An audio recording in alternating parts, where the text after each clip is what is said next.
કર્ણાટકના બેલારી ખાતે જાહેર સભામાં કોંગ્રેસના રાષ્ટ્રીય નેતા શ્રીમાન રાહુલ ગાંધીએ હરીફ પક્ષ ઉપર રાજકીય પ્રહારો કરતા રાજા મહારાજાઓને નિશાના પર લઈને જાહેરમાં કરેલા વિધાનોની હું ગંભીર નોંધ લઉં છું અને મારી અત્યંત ભયંકર નારાજગી વ્યક્ત કરું છું. ભારત દેશ જ્યારે એક નૂતન યુગના પથ પર પ્રયાણ કરી ચૂક્યું છે ત્યારે જાહેર જીવનના મોભીઓને પોતાની વાણી ઉપર સંપૂર્ણ સંયમ રાખવો જોઈએ. ભારતના રાજાશાહી યુગના રાજવીઓ અને ક્ષત્રિય કુળમાં જન્મ લેનારા ક્ષત્રિયોની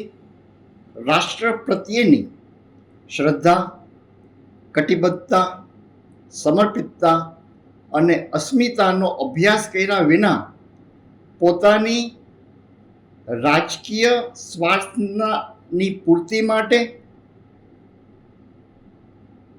મનમાં આવે તેવા શબ્દ પ્રયોગો કરીને કોઈ પણ વ્યક્તિ વિશેષ કે સમાજની ગરિમાને હનન થાય તેવો બફાટ એ ભારતની એકતા, અખંડતા, સામાજિક સમરસતા અને સૌહાર્દપૂર્ણ તંદુરસ્ત સમાજ વ્યવસ્થા ઉપર કુઠારાઘાત સમાન છે. શ્રીમાન રાહુલ ગાંધીએ જો અભ્યાસ કર્યો હોત કે મહારાજા રાવોલ કૃષ્ણકુમારસિંહજી ઓફ ભાવનગર, મહારાજા સાહેબ ભગવતસિંહજી બાપુ ઓફ ગોંડલ, મહારાજા સાહેબ નટવરસિંહજી બાપુ ઓફ પોરબંદર, મહારાજા સાહેબ માનસિંહજી બાપુ ઓફ પાલિતાણા, મહારાજા સાહેબ વાઘજી બાપુ of Morbi, Maharao Khengarji Bapu of Kutch, Maharaja Sayajirao Gaekwad of Baroda, એમનું કયા પ્રકારનું સુશાસન હતું,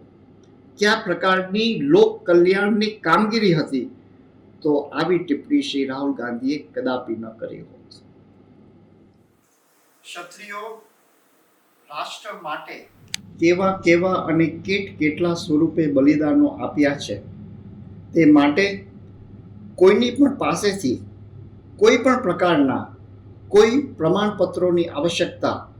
રાજવીઓ કે ક્ષત્રિય સમાજને ભૂતકાળમાં પણ નહોતી, વર્તમાનમાં પણ છે નહીં અને ભવિષ્યમાં પણ કદાપી રહેશે નહીં. રાજવીઓ અને ક્ષત્રિય સમાજ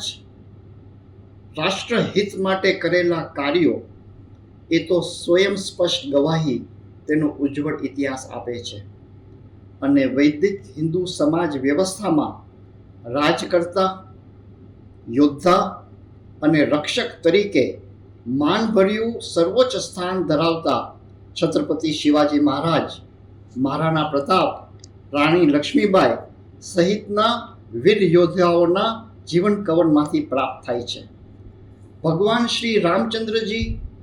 ભગવાન શ્રી કૃષ્ણ, શ્રી બુદ્ધ ભગવાન, શ્રી મહાવીર ભગવાન એ ક્ષત્રિય કુળમાં જન્મ લીધો હતો અને ક્ષત્રિયોના ભવ્યાતિ ભવ્ય સંસ્કાર વારસાને ચંદ્રવંશી અને સૂર્યવંશી ક્ષત્રિયોના જે નિશાના પર અત્યારના જાહેર જીવનમાં પડેલા મોભીઓ જે કાર્ય કરી રહ્યા છે એ પ્રક્રિયા સદંતર બંધ થવી જોઈએ. હું જાહેર જીવનમાં પડેલા મોભીઓને અતિ વિનમ્રતા પૂર્વક વિનંતી કરું છું કે અમારી શાસ્ત્રકુળ વિનમ્રતાને અમારી મજબૂરી કે નબળાઈ સમજવાનો કદાપી ભૂલ ન કરતા. ભારતીય રાજપૂતી વિરાસત એ કોઈ તકલાદી વિરાસત નથી કે જેને કોઈ પણ ખંડિત કરી શકે. શૌર્ય, ક્ષમા, ત્યાગ, બલિદાન અને શરણાધર્મની શાસ્ત્ર પરંપરાને યાવત ચંદ્ર દીવા કરો એવું વરદાન પ્રાપ્ત થયું છે. એક રાજવી તરીકે પ્રત્યેક જીવ પ્રત્યે સ્નેહ, સૌહાર્દ, આદર, સંભાવ, સંવેદના અને સહિષ્ણુતા દાખવીએ છીએ એ અમારો શાસ્ત્ર ધર્મની પરંપરા છે. 2024ના લોકસભા અને લોકશાહીનો મહાપર્વ આપણે સૌ સનાતન ધર્મ અને સનાતન ભારતીય સંસ્કૃતિના સહવાહકો તરીકે અતિશય મહત્વની આ પળ છે. ભવિષ્યના સર્વાંગી વિકાસ માટે, સનાતન ધર્મ અને હિન્દુત્વના રક્ષણ માટે પ્રત્યેક ભારતવાસીને